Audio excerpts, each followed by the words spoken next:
شكرا يا ربي شكرا هديت قلبي شكرا. رمضان کیوں کہتے ہیں؟ رمضان کا مطلب ہے جل جانا. کس چیز کا جل جانا؟ صلاۃ الاوابین حین ترمز الفصال. نیک لوگ ایک نماز پڑھتے ہیں کب؟ جب اونٹ کے پاؤں جلنے لگیں. اونٹ کے پاؤں جب جلنے لگیں، اونٹ کے بچے کے پاؤں جب جلنے لگیں. تو رمضان میں جل جانا، اس کا روزے سے کیا تعلق ہے؟ اس کا روزے سے تعلق یہ ہے کہ 360 دن سال میں ہوتے ہیں چاند کے لحاظ سے. 330 دن کے گناہ اللہ رمضان کے روزوں میں ہر روز میرے آپ کے گناہ جلاتا ہے جلاتا ہے جلاتا ہے. بھوک لگتی ہے ایک آگ بنتی ہے، پیاس لگتی ہے ایک آگ بنتی ہے. تو ہمارے لکڑی کی آگ میں چیزیں جلتی ہیں اور ہماری بھوک، روزے کی بھوک کی آگ میں گناہ جلتے ہیں.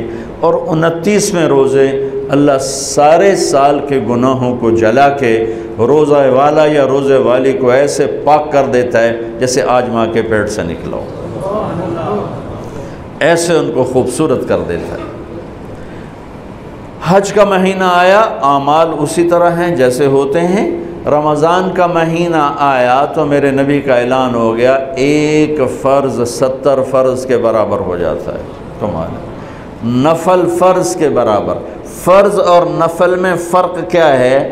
حضرت علی ہی کا فرمان ہے کہ جس شخص نے ایک فرض روزہ چھوڑ دیا پھر قیامت تک اس کی قضا میں نفل روزے رکھتا رہا تو ایک روزے کا یہ سارے روزے بدلہ نہیں ہو سکتے. ایک نماز چھوڑ دی اور پھر اس کی قضا میں قیامت تک نفل پڑھتا رہا تو فرض نماز کی ایک رکعت کے ایک سجدے کے برابر بھی نہیں ہے. فرض میں اتنی طاقت ہے. تو اللہ کی رحمت کیسے متوجہ ہوتی ہے کہ رمضان کے مہینے میں اللہ فرماتے ہیں میرے محبوب کی امت ہے، ایک فرض کو 70 کے برابر کر دو. اور پھر فرماتے ہیں نفل کو فرضوں کے برابر کر دو. اور پھر فرماتے ہیں جو رات کو تراویح پڑھے گا، دن میں روزہ رکھے گا، آخری رات اسے ایسے دھو کے پاک کر دوں گا کہ اس کے ذمے گناہ کا ایک ذرہ بھی باقی نہیں بچے گا. سب گناہ اللہ تعالیٰ اس کے معاف فرما دے گا. اور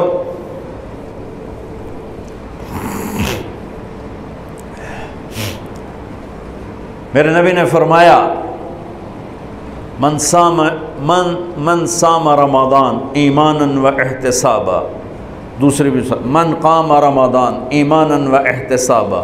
جس نے روزہ رکھا اللہ کی رضا کے لیے، جس نے تراویح پڑھی اللہ کی رضا کے لیے، اس کے پچھلی زندگی کے سارے گناہ اللہ معاف فرما دیتا ہے. رات کا قیام کسی امت کو نہیں ملا. دیکھو روزہ سخت تھا تو ان کا قیام اللیل نہیں تھا چونکہ وہ اپنی کتاب پڑھ سکتے ہی نہیں تھے. رمضان میں اللہ نے آسمانی کتابیں اتاریں. یکم رمضان کو ابراہیم علیہ السلام پر، 2 رمضان کو تورات موسیٰ علیہ السلام پر، 8 یا 6 رمضان کو عیسیٰ علیہ السلام ان پر موسیٰ علیہ السلام پر، ان پر داؤد علیہ السلام پر زبور کو اتارا.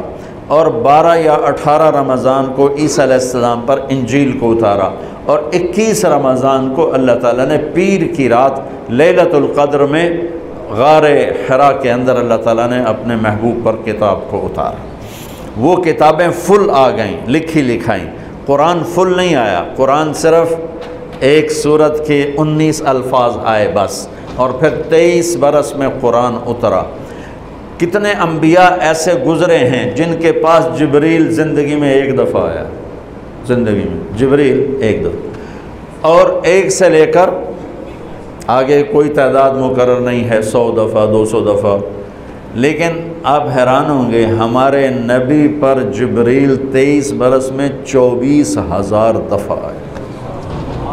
24,000 دفعہ، جو ایک عجب العجائب ہے. عجب العجائب ہے. تو میرے بھائیوں، رات کی تراویح، دن کا روزہ، تراویح میں کیا ملنے والا ہے؟ میرے نبی کا فرمان ہے ہر سجدے پہ 1500 نیکی، ہر سجدے پہ 1500 نیکی۔ تھوڑی اپنی کاروباری مصروفیت گھٹاؤ، اپنی کاروباری مشقت گھٹاؤ، اپنے ملازموں کی بھی مشقت گھٹاؤ، تاکہ وہ تراویح پڑھ سکیں، روزہ رکھ سکیں، بشاشت سے پڑھ سکیں، اور اللہ کا فضل ہے ڈھیلے سے ڈھیلا حافظ بھی ہو تو 1.5 گھنٹے میں سارا کچھ نمٹ جاتا ہے۔ اتنی سی ہمت کرو میرے بھائیوں کہ افطاری میں تھوڑا کھاؤ۔ اگر تم پہلوانوں کی طرح شروع ہو گیا نا، پھر تو تم سے عشاء بھی نہیں پڑھی جائے گی، تراویح تم نے کیا پڑھنی۔ روزہ جسم کی فالتو چیزوں کو جلاتا ہے، روزہ ایک قوت پیدا کرتا ہے ایمانی شیطان کے خلاف۔ وہ کیسے پیدا کرتا ہے شیطان کے خلاف؟ اللہ تعالیٰ حلال کو بھی حرام کر دیتا ہے۔ جب بیوی کو بھی شہوت سے دیکھنا حرام ہو گیا اور یہ اس پہ قابو پا گیا تو اوروں کی عزت کو یہ حرام نظر سے کیوں دیکھے گا؟ جب یہ حلال کھانا چھوڑ گیا تو یہ جھوٹ کیوں بولے گا؟ یہ گالی کیوں دے گا؟ یہ غیبت کیوں کرے گا؟ جب یہ کان میں دوائی ڈالنا چھوڑ گیا کہ روزہ ٹوٹ جاتا ہے تو یہ اوروں کی غیبت کیوں سنے گا؟ اوروں کی برائی کیوں سنے گا؟ جب یہ آنکھ میں دوائی نہیں ڈالتا ہے کہ وہ حلق میں جاتی ہے، وہاں سے وہ پیٹ میں چلی جاتی ہے، روزہ ٹوٹ جاتا ہے، تو یہ ان آنکھوں سے غلط کیوں دیکھے گا؟ یہ غلط کیوں کسی کی عزت کے اوپر اپنی بددیانت نظر کو ڈالے گا؟ تو جب یہ اندھیرے میں بند کمرے میں ٹھنڈا پانی پڑا ہوا ہے اور ہاتھ نہیں لگاتا ہے اور اللہ کا دھیان اسے یاد ہوتا ہے کہ اللہ دیکھ رہا ہے، نہاتے ہوئے ہونٹ بند کر لیتا ہے کہ کوئی پانی کا قطرہ منہ میں نہ چلا جائے اور میرا روزہ نہ ٹوٹ جائے، خراب نہ ہو جائے، تو یہ جب اللہ کا اتنا دھیان اس کو نصیب ہو جاتا ہے کہ اللہ دیکھ رہا ہے، ورنہ کیا کسی کو کیا خبر کہ میں 2 گلاس پانی پیتا ہے یا میں پیاس سے بول رہا ہوں۔